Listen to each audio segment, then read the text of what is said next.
Continuamos con nuestro estudio de la fe cristiana y la posmodernidad. Y estamos ya en la sección de los desafíos, peligros y oportunidades. Hemos visto ya dos de esos desafíos. El desafío epistemológico, el desafío de la verdad, que es el desafío epistemológico, y el desafío doctrinal, que sería el desafío teológico. La cuestión de la verdad, por un lado, en general, y la cuestión de la verdad doctrinal, teológica, por otro lado, de manera más concreta y específica. Y vimos tanto los peligros como las oportunidades. Ahora veremos el tercer desafío que tiene que ver con la iglesia, el desafío de la iglesia. Es naturaleza, gobierno, función, misión especialmente. Ya lo mencionamos antes y dijimos que yo pensaba que la doctrina más caliente de ahora es la doctrina de la iglesia, la eclesiología. Eh, la variedad de formas eclesiásticas que están surgiendo es un fenómeno propio de la posmodernidad, que a la vez señala el desgaste y el fracaso de las formas antiguas y propone nuevas formas. Eh, Aquí entran en juego varias características de la posmodernidad, como son la diversidad, la informalidad, el entretenimiento, entre otras, que identifican a la cultura posmoderna. Nos preguntamos, ¿es posible ser iglesia de otra manera? ¿Hay que reinventar la iglesia en esta nueva cultura? Bueno, este es el desafío y la oportunidad en esta época posmoderna que se ha venido a acentuar por la pandemia que estamos viviendo. La pandemia puso a las iglesias obligadamente a hacer cosas que no estaban pensadas, que no estaban planeadas y que incluso con las que estaban un poco resistentes las iglesias. Y ahora están haciendo cosas de manera distinta. Resulta que son muy de acuerdo con la cultura que estamos viviendo. Todo el tema virtual, digamos, es una nueva realidad que vivimos y que ha llegado para quedarse. Bueno, ¿qué efectos tiene eso? ¿Cómo afecta la iglesia misma y lo que la iglesia es y lo que la iglesia hace? Pero veamos los peligros primero, un par de peligros. El peligro de desnaturalizar la iglesia. Tiene que ver con la naturaleza, con la esencia de la iglesia. Bueno, en su afán por ofrecer algo nuevo y fresco a las generaciones postmodernas, muchas iglesias corren el riesgo de desnaturalizar la iglesia misma. Hoy vemos tantas formas de ser iglesia que cabe preguntarnos si realmente siguen siendo iglesia. ¿Es la iglesia una empresa, por ejemplo? ¿Es una ONG? ¿Es un club de cualquier tipo? ¿Es un teatro? ¿No? O incluso, como algunos dirían, hasta es un circo. ¿En qué hemos convertido la iglesia? ¿En qué se ha convertido en épocas anteriores? Porque no es cosa solo de ahora. Es una institución, simplemente.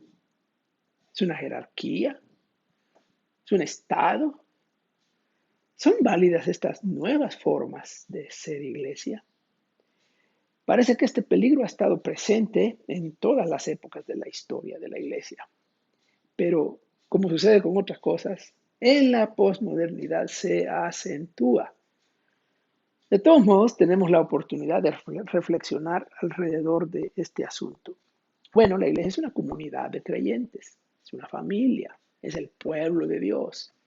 No es simplemente la suma de individuos creyentes, ni una comunidad de usuarios o de clientes o de espectadores o de fans. La iglesia es un pueblo real, no virtual de Dios. La iglesia es una organización guiada por aquellos principios bíblicos de liderazgo y de organización. O, por los principios culturales actuales de liderazgo y de organización. Para ejercer los criterios bíblicos y teológicos, primero hay que conocer y entender aquellos principios bíblicos de liderazgo y de organización. Claro.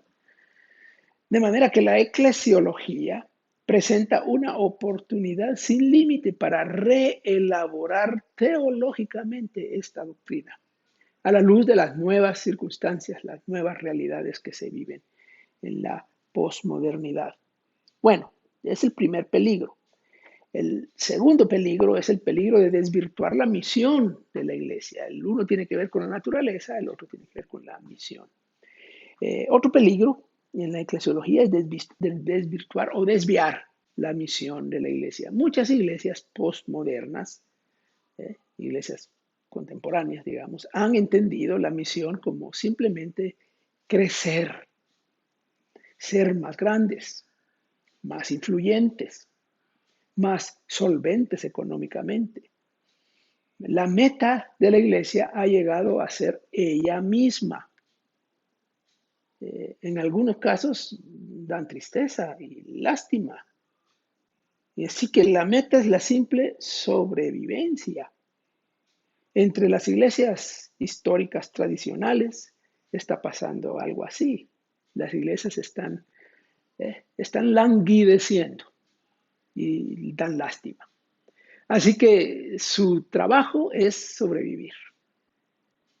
En otros casos, la meta es la creación de imperios eclesiásticos, al mejor estilo de las corporaciones empresariales. Esta realidad refleja muy bien la mentalidad postmoderna, en que todo parece centrado, dirigido y completado por nosotros mismos. Las mega iglesias se han convertido en el modelo a seguir.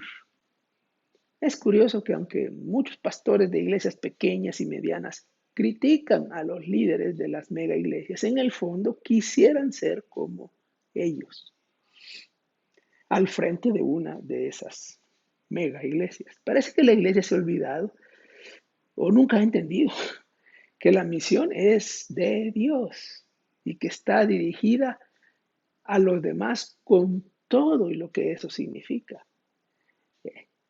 Y está dirigido a Él mismo, a Dios mismo, con todo lo que eso también significa. El pueblo de Dios no es la meta, no agota la misión de Dios, es simplemente un instrumento en las manos de Dios para algo más. Bueno, ¿cuáles son las oportunidades?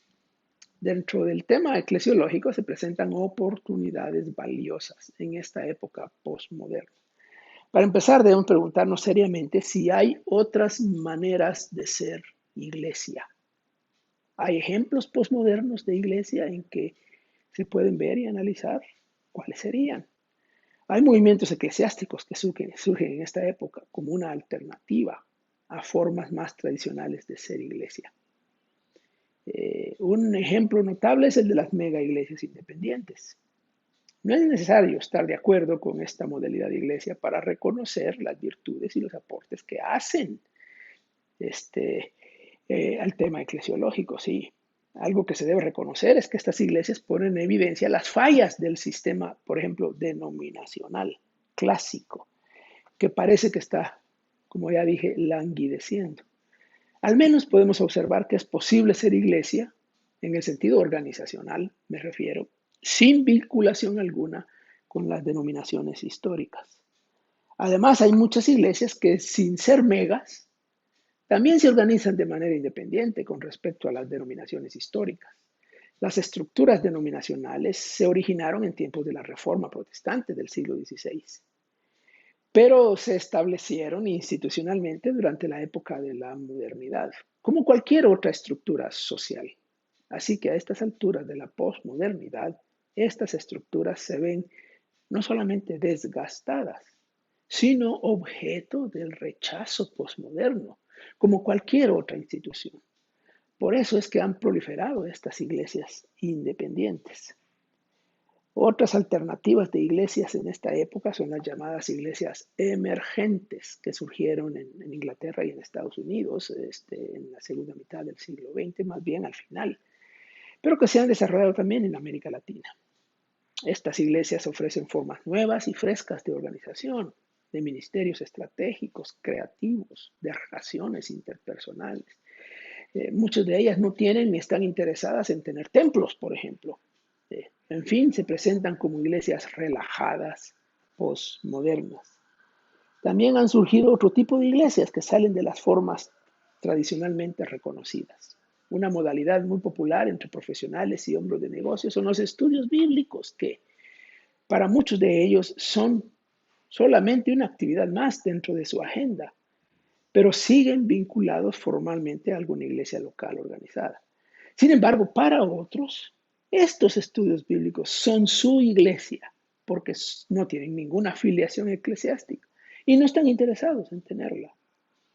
Otro tipo de grupos son los que organizan jóvenes profesionales cristianos que están desencantados con la iglesia organizada e institucional y buscan otras formas de relacionarse entre sí como creyentes en reuniones informales, donde estudian la Biblia. Varios de estos grupos simplemente están reuniéndose sin nada más que les interese, pero otros se involucran en proyectos diversos como la ayuda social.